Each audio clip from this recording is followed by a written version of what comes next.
passer là-bas, sous cette tonnelle entrée boire. Ah, buvez jeune soldat, le vin du père, la vie. Alors Patrice, ces magazines, que nous racontent-ils? Pas mal de stars. Pose pas mal d'interviews de stars. On va donc faire un petit qui a dit quoi. Je vous donne la citation, vous trouvez l'auteur. Vous allez voir, c'est facile, je vous donne un indice général, ce ne sont que des femmes. Déjà, ça élimine la moitié des possibilités.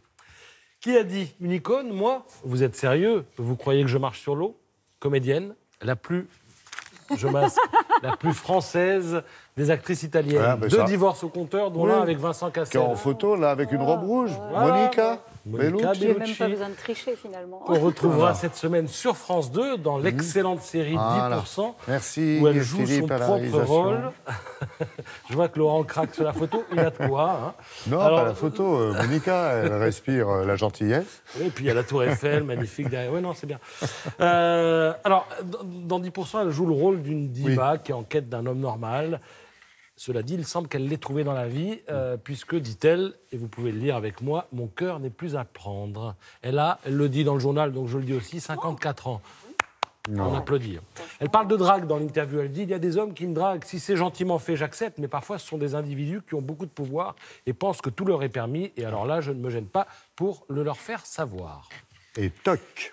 Qui a dit « J'ai besoin de vivre passionnément, mais dans la réalité, j'ai connu pas mal de désamours ». C'est une chanteuse niçoise révélée par un télécrochet. Son dernier album s'intitule « Nouvelle page ». Il s'agit de Jennifer Gagné.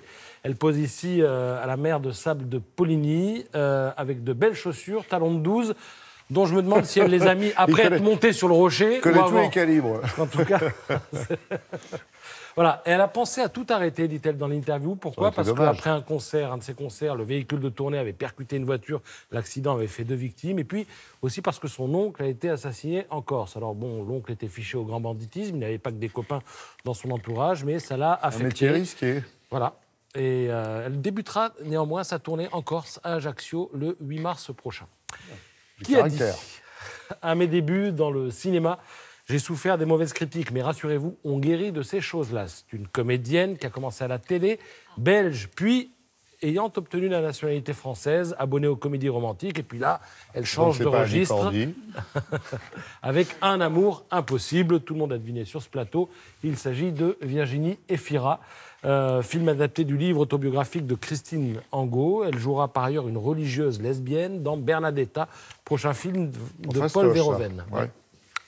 Qui a dit « Je ne me suis jamais vu comme quelqu'un capable de susciter le désir ». Là encore, il s'agit d'une comédienne à l'affiche des Chatouilles, film qui traite des violences subies dans l'enfance. Il s'agit de Madame Viard, Karine de son prénom. Elle n'a pas eu une jeunesse facile. Enfin, disons qu'elle a été confiée à ses grands-parents après le divorce des parents. Elle a été follement aimée, mais, dit-elle, pas éduquée.